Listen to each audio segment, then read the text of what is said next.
All right, folks, look, after looking at that thumbnail, you know what? And I done it a couple of times, you know, really, I'm just gonna show you how my granny used to make it. I'm not finna like overcomplicate it or add all of that to it. So listen, if you're looking to break something, you have something to break that monotony of just making that spaghetti and everything else that you put in a rotation that you make for about every 7 to 8 days. Listen, we finna make meatloaf. We finna do it grandma's way. Let's get it. In every one of my videos, right, I like to go over the ingredients. I at least want you guys to see what they look like. And don't forget, the full ingredient list is on my website. That's smokinandgrillinwithab.com. And that's WITAB.com, right? So listen, what you're seeing is, if I divide this up like this, from these crackers on, this is everything that I need for the meatloaf, and everything on this side over this way, that'll be what we do when we make that sauce, right? That nice, sweet, and then going along with everything else, that makes it sweet and savory. That's what makes this a hit. And then last but not least, let's talk about the ground beef. And you guys know that I always talk about 80-20. Here, I'm gonna tell you 90-10 works. You know, I'm gonna always stretch it a little bit, so I did 85-15. You know, so we can have some, you know, we want it to still be a little bit on the juicy side. With that being said, let's cook. I talked about earlier, like it really being like your, like really like my granny's. Like she didn't have all of that, you know what I mean? Sometimes when I don't put all them ingredients in there, because I was raised on, my grandma said you didn't have to put all that stuff on there. A lot of these seasons that they have out here right now, that's more of a luxury, but you know, we grew up on good food anyway, right?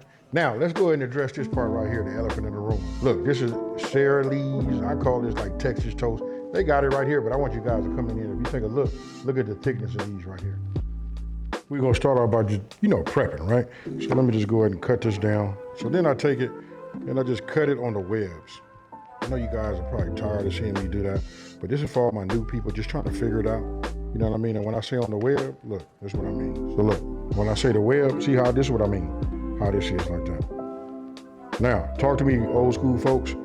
How many of y'all's drying these out and getting these ready to plant in your garden? Remember, when you cutting and you're dicing, right? If they're large, it's for the texture and and the flavor. But the main thing is when you start dicing and you're doing them small, it's all about that, you know, that flavor. Look at this, right? And then we come here again. This right here is a good size right here, folks. Now, sometimes I take this and I do, you know, I make the slots down here. And we just come across it just like that. And I give it some good dice. The smaller you get it, put some nice little green flakes in there. Give it a little bit of a flavor, you know what I mean? But this right here is what you want to have. Now the key is to making meatloaf. We don't want to overwork the meat. So we got this right here. I'm gonna go ahead and add everything inside here. Then we just add the rest in here. The W sauce, that's another, whew, boy, that smells good. Listen, we're gonna be looking for 350 degrees. So just at the start, when you guys get ready to do it, once you got all your ingredients out, it depends on how fast you are with getting everything, you know, in here. You wanna go ahead and preheat your oven. That's the 350 degrees, folks. Next, you know what I mean? We break out the press, you know what I mean? And now we go ahead and just hit it, right? Now we come with the eggs, right? You guys come on in here, you can start to see where it shapes up, right? One of the things when you guys come to the website, one of the things that's cool about it is like how I do it like this. Even if you're not coming back and watching the actual recipe, I show you guys step by step what it should look like. You know, just like we put a little bit of time into this to make it right for you guys, right?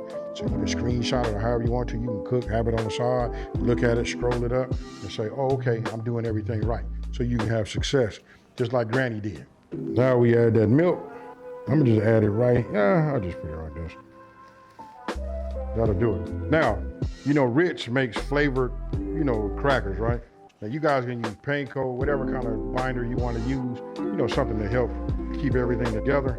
I just like using Rich and the fact that they got different flavor Rich. You know what I mean? I don't know, I'm gonna say you get a little bit of flavor from that, but these are the ones that I had.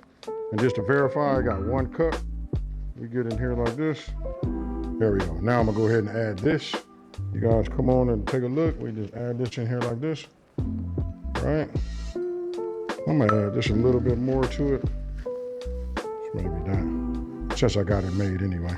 So let me go ahead and get it. Oh yeah, where's the other one at? There you go. And look, as you mixing it, you'll be able to see it. Look at that right there. I can see the onions, the bell pepper. All right, so we got it. Remember, we just don't want to overwork the meat, right? I know I keep saying that because that right there is key, right? So everything is out. Now we want to get the shape that we're looking for, right? So if I take it, right, and we just shape it like a meatloaf. We all got that memory in our mind what it tastes like. I mean, what it looked like. We got a memory in our mind what it tastes like too, though. Right. All right, so this is what we're doing. We're gonna put this in there. Now, I got a little bit of a heads up for you. If you got the time, you can always put this into the refrigerator and let it set for about 30 minutes. If you don't, this works just fine. Usually when I make them, I don't ever even think about that. That's just a little bit of a pro tip for you. You know what I mean? It'll help, but gotta remember this too. The cooler it gets, the longer it's gotta cook to get the inside done right. I'm gonna set a timer for about 45 minutes. We're gonna need a toothpick and we're gonna need a meat thermometer. Make sure the inside is done, the 165, and the toothpick will probably tell us when we're pushing it in there, you know, how does it feel on the inside? Is it done? When we pull it out, we do all of that, right? So either, you can have either or. I got both, folks. And add all of our ingredients. I already put the brown sugar in here. You know, when I bring out brown sugar and I keep it out in the elements, unless you guys put it like in a saran wrap or something like that, you know, it dries out. So I had to like break it all up, you know, just to get it going. Just giving you guys a heads up, right? So everything else that we had, remember how I had it separated? That's how it all goes together, right? So everything is nice and mixed. Now, as soon as my timer goes off, all I do is I pull it out, right? I coat it. You guys got to get yourself one of these silicone brushes and just back and forth, get a nice coating on there. And then you want to raise your temperature up to 400 degrees. Once you have it up, you know what I mean? Then you put it in there and you just want to put it on top. Now, I watch it from here, you know what I mean? I look at it in 5-minute increments. You know what I mean? When I get to 10, you know what I mean? Then I just stay with it, right? So I add a little pepper and maybe just a tiny pinch of salt, you know what I mean? To wake it up, to give it some of that balance. Because I use that Heinz, so it's a little bit on the sweet side, right? All right, now that we're up to 400 degrees, I'm gonna put this in the inside. It's already painted up and ready to go. We put that in, we close this, and we just go. Like I said, it only take about 15 minutes, but at 400, I'm gonna look at it the first 5 minutes. After that, I don't leave it. I look at it. Once I feel like it has set on the top, I take it out. All right, so after you let this cool, I'm gonna go ahead and cut it. Look, I got a serrated knife just to help out, you know, when you're cutting it. You know what I mean? You wanna, you know, be gentle with it. You know what I mean? You don't wanna like just tear it up. You know what I mean? I'm trying to just let the serrate, you know, cut through on its own. You know what I mean? Just like what you guys see. And then I like for my cut to be a little bit on the thick side, right? So we go ahead and get it just like that.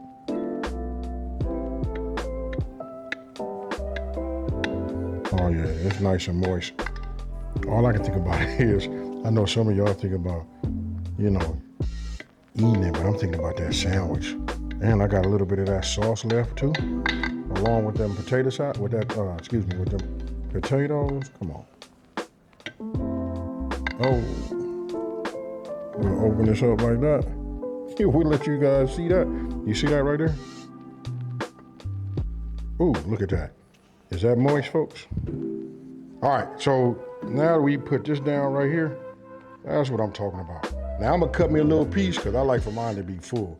You see that right there? I'm gonna cut a little piece on the back here. We're gonna do a little design work. Then we're gonna go ahead and make some, put some of this sauce on one of these top pieces of bun. If you wanted to know how moist it was, now you guys get a chance to see. Just bring that down like that, because we gotta get some of that sauce. This is my sandwich, folks. And then when you got it like that, now some of y'all are probably saying, I got people in the background, they saying to me right now, AB, put some more, you know, some mashed potatoes. Them cheesy mashed potatoes, by the way, right? Nah, I'm not gonna do that, because I'm finna go ahead and do this. All right, so some of you guys might say that this is like a bit much just for a sandwich, and then I think it's some of y'all out there that say they beg to differ. You know what I'm saying? So I'm gonna go ahead and grab this right here and look at this right here. You know what I mean? Ooh, my goodness. And when I say it's moist, it's moist. You know what I mean? I got to hit y'all with this one, though. This one right here, for sure, is a two-hander. You know what I mean? So, whatever that means to y'all, that's what it is. Hey, you know what? I'm not going to over-talk it. Cheers, y'all.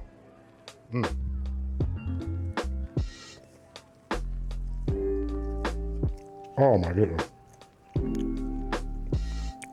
You see all that right there? If I wasn't on film, I'd be getting that all off of there. But don't trip. Hold on, y'all. Now, every now and then I'm gonna make something that, you know, get messy. Like I say, you got to really, you know, get down with it. The whole point was to make a meatloaf just like Granny made it, because she never did miss. Be honest, you ever had your granny's meatloaf and it tastes dry? No sir. This right here, nah, this one is done right. And just the fact that I made this just really for these sandwiches, I saved a few slices. Now, there's people behind there, you know what I mean? I did buy extra. Now we can go ahead and throw them in there so they can eat too. But this one right here got my name all on it. Now, every now and then we gotta wet nap. I already got this ready. I don't know why I did that, because I'm finna dig in. I want you guys to let me know what else could I have done to make this a little bit more like granny, right? This is the way my granny made it, probably the way your granny did. But some of us, you know, we got their mind. We know how to, like, you know, figure out how we can elevate just whatever was working to even take it to another level. If that's you, put it down in the comment section below and let me read it. And maybe next time I'll go ahead, pay homage to you and make it that way. Now, if you're new to my channel, let me take this time to say thank you for watching this video. Don't forget to like, smash that subscribe button. Tell everybody out there, there's a channel out here to simplify these recipes and taking the mystery out of cooking. You know what I'm about to do, folks. I'm gonna cut this so I can get down here and get messy. Peace.